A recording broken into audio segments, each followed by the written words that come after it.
What's up, everybody? CJ here, aka Ham Senate. Alright, so what you see in front of you right now is the Excel file, or the spreadsheet. You don't have to do it in Excel, but the file that I will send you to fill out. By you, I mean the GM. This is the file that I'll send you. You fill it out, and this will be how you make your roster. Quick update. As of right now, as I'm recording this video, I've got one GM left still, but he says he's gonna get his stuff to me today. So I'm go ahead and I'm making this video, and then when he finishes and sends me in his information form, then I will send this file out to all GMs. That's the first note. Second note, when it comes to updates, this is more of a question though. So the D-League rosters are basically complete. Now, if someone wants to add another player to the D-League, then they can. But I was just wondering, for those of you who watch my videos, basically comment down below if you're ready for the D-League to start. Because I can start the D-League season. We could get that show on the road. And because, I mean, that's where the Pro League is going to draft from. So maybe, I mean, I could really quickly put that season out first, and then we'll do this season. And when we can have a draft before the season, I don't know, but just comment down below if you think we should hold off on the D-League for now, or if we should start the D-League before the Pro League. Anyways, so this is what moves us into where we're at right now. So if you look at this file that's in front of you here, so here are these rules right here. I'm highlighting them right now. These are all the rules. I'll show you what the keys mean in a minute. And this right here that I'm highlighting right now is what you're gonna fill out. Okay, and it goes down a little bit, all these spots. I'm gonna explain everything. And basically, if you don't watch this video and you read the rules, you can still fill it out. But I'm just gonna show you as an example. Okay, so rules. The first one, it says fill in first and last with a player name. That's pretty simple, right? Let's just I'll show you real quick. So like, I'm a Panthers fan, so I'm just gonna put Cam Newton in there, right, at quarterback. It's that easy to put their names. Then tier, there's bronze, silver, gold. That's regular and backbreaker, and I'm adding a diamond tier. I'm creating it myself. Now, of course, there's going to be a salary cap and things like that, so you can't just go and make a bunch of diamond players. But yeah, you can put anything here, and you just put it right here under tier. Okay, so I'm just going to say gold. Okay, and then move down. This says duration, this says salary. I'll start out with the duration. So actually, I'll start with salary. Look here. So this is the salary tab, highlighting it right here. This is where you put your player salary in. You don't get to make the salary. You have to come over here to this highlighted box. This box will tell you the salary. So I made a gold player, so his salary is 3. See this 3? So come over here. This is where you find the salary. So over here in salary, I'll type a 3, and now his salary is 3. Now after salary, if you look at this rule right here, you move to duration.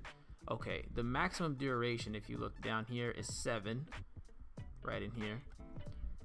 But you can do anything, so 1 to 7, and you pick that. Okay, so let's just say I want to sign Cam Newton for 4 seasons. Okay, now if you noticed right here in the cost now column, a 12 popped up. That's because it multiplied his salary times the duration. That's how much he will cost. It's 12, and we're going off a million, so $12 million.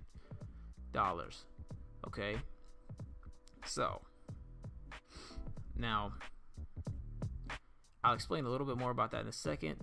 Right now, I'm just going to finish off filling this in.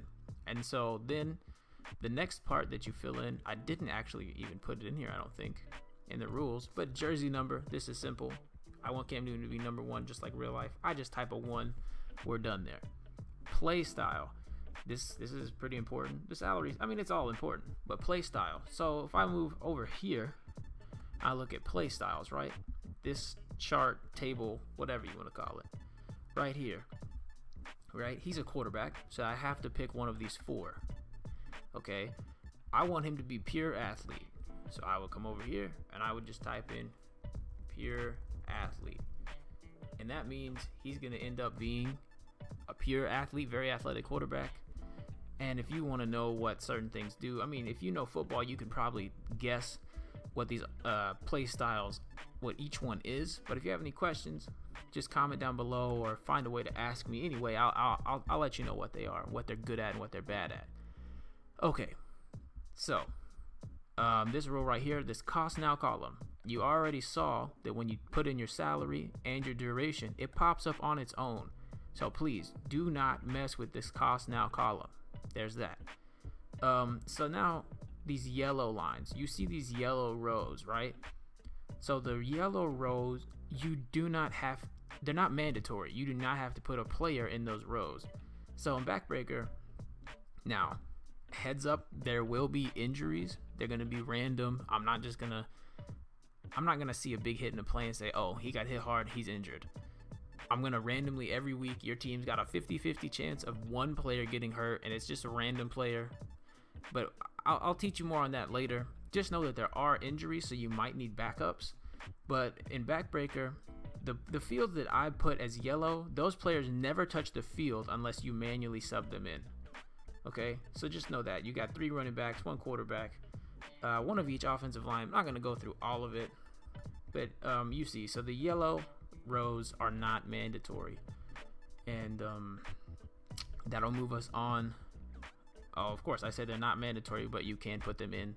You can fill them in if you would like backup players. Please do not leave any not yellow fields. So the regular fields, please fill those in for me. Oh, one more thing for filling things in also, before we get into the mess of the contracts. Down here at the bottom, there's this little table.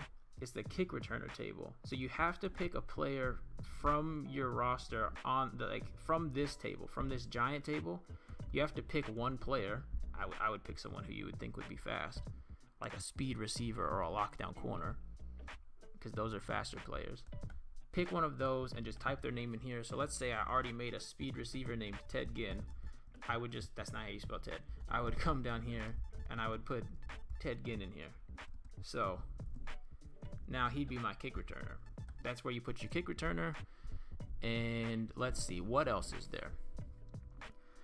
For a heads up, just like I was talking about, there are injuries earlier. Certain players, certain positions, you can swap them. So for example, if you have, here's all the offensive lineman slots, right? You only have to fill in 5 of them. The other 5 are yellow.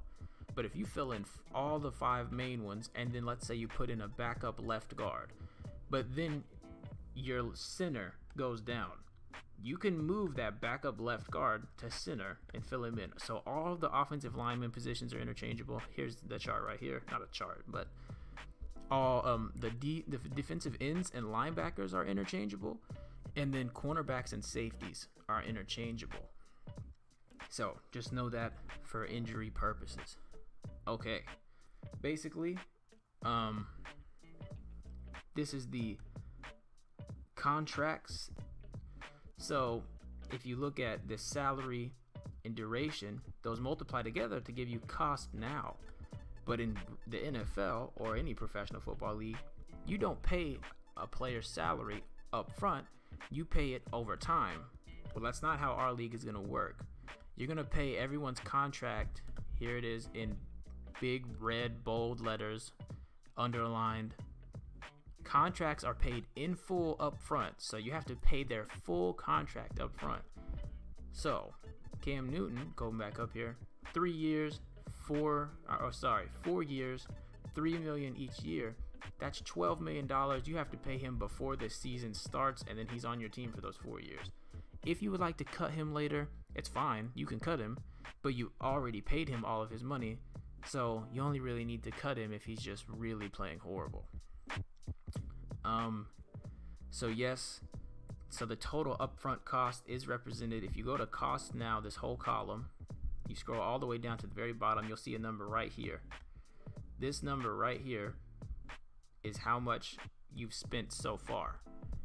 The total salary for the offseason is $130 million. So keep that in mind.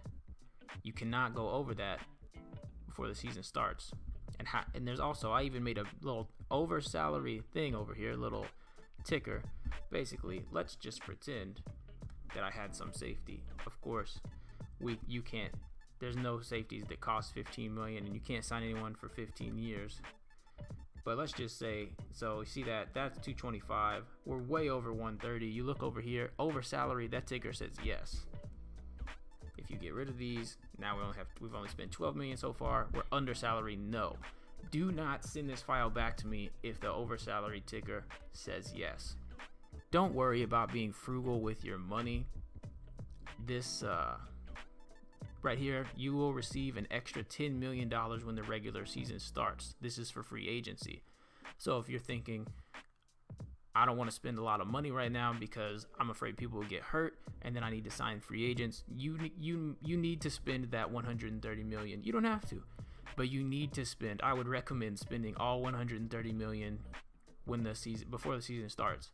Once the season starts, whatever you haven't spent out of this 130 million, you will keep for the regular season plus 10 million. But once the off season comes around, all that money you had is gone and you start back over at 130. So it does not carry over. It does carry over into the regular season, but after the championship game, it does not carry over anymore. And that should be it.